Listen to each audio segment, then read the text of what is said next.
la plus employée par les sabres dans MiG Alley, a été baptisée tactique des 4 doigts. 2 paires de sabres, dont chacune fournit à l'autre soutien et protection. Si je repère un MiG, mon numéro 2 est immédiatement prévenu par un appel. Je n'ai pas à le chercher.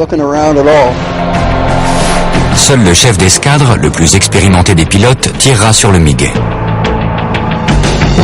Le pilote le plus expérimenté après lui est le numéro 3, le chef de paire. C'est le tireur de secours au cas où l'escadre serait obligée de se séparer. Les numéros 2 et 4 sont des pilotes plus novices qui ont pour mission d'assurer en permanence les arrières du chef d'escadre ou du chef de paire.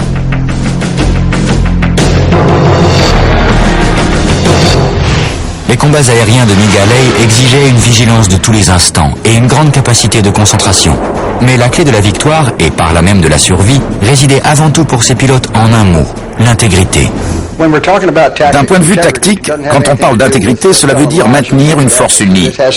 Une escadre est entraînée pour effectuer des sorties et combattre à 4. Et c'est comme ça qu'elle affronte l'ennemi. Elle doit partir en tant qu'escadre de 4 avions et revenir dans le même état d'esprit. C'est ça l'intégrité. Avant d'arriver en Corée, les nouveaux pilotes de sabre ont suivi une formation très éprouvante sur des F-86 à l'école d'avions de combat de l'Air Force de la base de Nellis dans le Nevada. Tant de pilotes y sont morts au cours de simulations de combats aériens qu'on disait aux nouveaux arrivants, sur un ton qui n'était pas vraiment celui de la plaisanterie, quand votre escadron est réuni au complet, dépêchez-vous de prendre une photo. Même les plus novices des pilotes de F-86 arrivaient donc en Corée avec un haut niveau d'entraînement. Le capitaine Ralph Parr était préparé au combat. Il connaît bien la Corée, car il y a participé à des missions de soutien des troupes terrestres à bord d'un F-80 dans les années 50. Après cette première expérience, il rentre aux États-Unis où il découvre le F-86.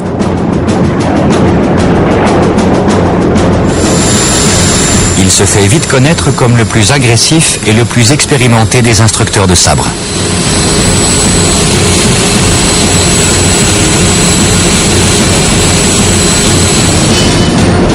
En jargon de pilote, Parr est ce qu'on appelle un bon manche à balai. Et il brûle d'impatience de descendre des MiG.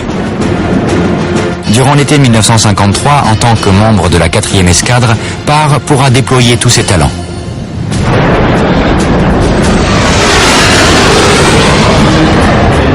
Quatre F-86 suivent 16 MiG qui ne se doutent encore de rien. Vermont Garrison, le chef d'escadre, est le tireur. Ralph Parr espère en dépit de tout que Garrison ne tirera pas.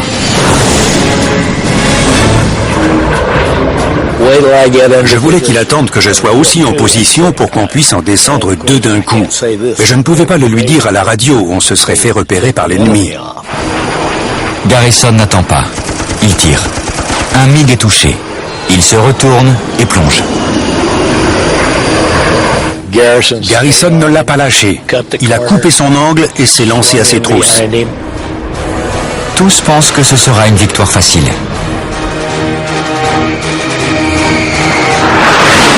Garrison, suivi par son ailier, plonge derrière le MiG en feu.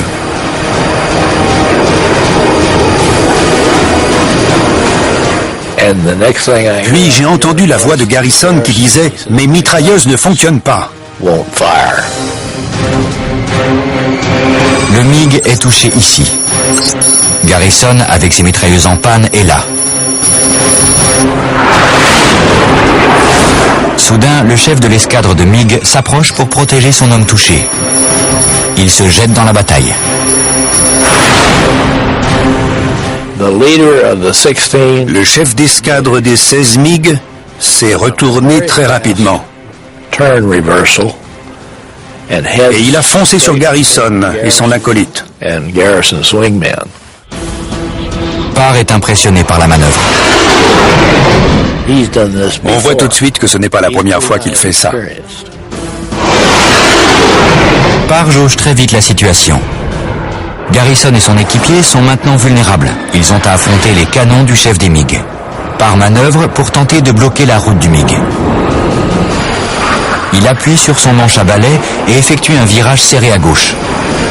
Il sent tout son sang refluer de sa tête. Sa combinaison anti-G se gonfle instantanément en serrant son ventre et ses cuisses tel un python. Bien que le MiG soit hors de portée, Parr tire une brève rafale pour l'éloigner de la queue de Garrison. La manœuvre réussit. Le chef d'escadre des MiG décroche.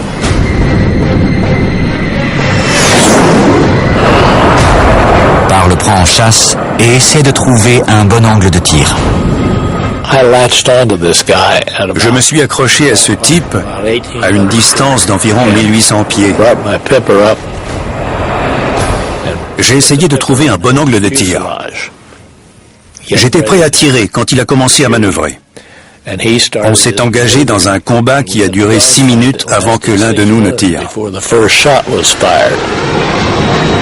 Le chef d'escadre est un honcho, un pilote hors pair. Dans une lutte acharnée, il s'élance dans le ciel, tournant et virant en tous sens. Le pilote rouge effectue plusieurs splits S dans l'espoir d'inverser les rôles et de se débarrasser définitivement de Parr. Le pilote du MiG est expérimenté et il n'a pas l'intention de mourir. Parr s'accroche, mais il n'arrive pas à viser avec précision. Le honcho survivra peut-être à ce combat. Je commençais à sentir que je n'arriverais plus à tenir longtemps à ce rythme. Le MiG s'éloigne, il sera bientôt hors de portée. Mais le sabre possède une particularité technologique qui va décider de l'issue du combat. « 30 juin 1953. Dans MiG Alley, la bataille a pris une ampleur jamais vue, rappelant les grands combats de la Seconde Guerre mondiale, mais à plus haute altitude et à des vitesses bien supérieures. Le capitaine Ralph Parr est au centre de l'action. Un combat aérien général dans lequel 20 avions étaient engagés, dont 4 des nôtres, a soudain éclaté. Heureusement pour Parr, l'engin dans lequel il joue sa vie a atteint son point de perfection en 1953.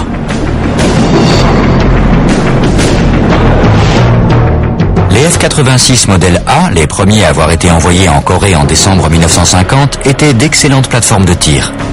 Mais ils étaient plus lourds que les MiG et leur moteur d'une poussée de 2,5 tonnes ne permettait pas au sabre d'atteindre des altitudes aussi élevées que le MiG. Ils étaient aussi 8 fois moins nombreux. En décembre 1951, la 51e compagnie de chasseurs-intercepteurs rejoint les combattants de MiG Alley. Dorénavant, il y a environ 130 sabres pour un peu plus de 350 MiG. La 51e compagnie vole sur des F-86E, qui a la particularité d'avoir une queue mobile.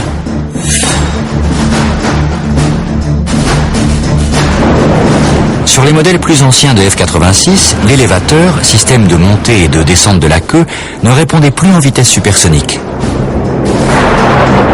La force de l'air empêchait le pilote de manœuvrer le levier. Cela représentait un handicap sérieux durant les combats aériens. Les nouvelles queues des F-86 de la série E disposent d'un système hydraulique qui permet de manœuvrer l'élévateur même à vitesse maximum.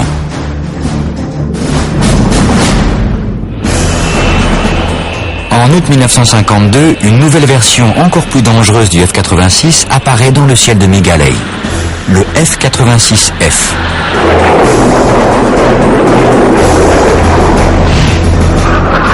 Le F a un moteur plus puissant avec une poussée de près de 3 tonnes, ce qui met le sabre au niveau du MiG sur 2 points cruciaux.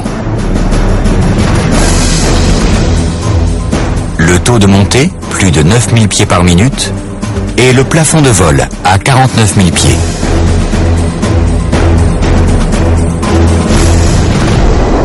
Les ailes du sabre sont aussi considérablement modifiées. Les becs de bord d'attaque, conçus au départ pour un meilleur contrôle de la direction à basse vitesse, disparaissent. Sur les avions de combat, pas sur tous, mais sur la plupart, il est apparu qu'à une vitesse élevée, les becs constituaient un handicap.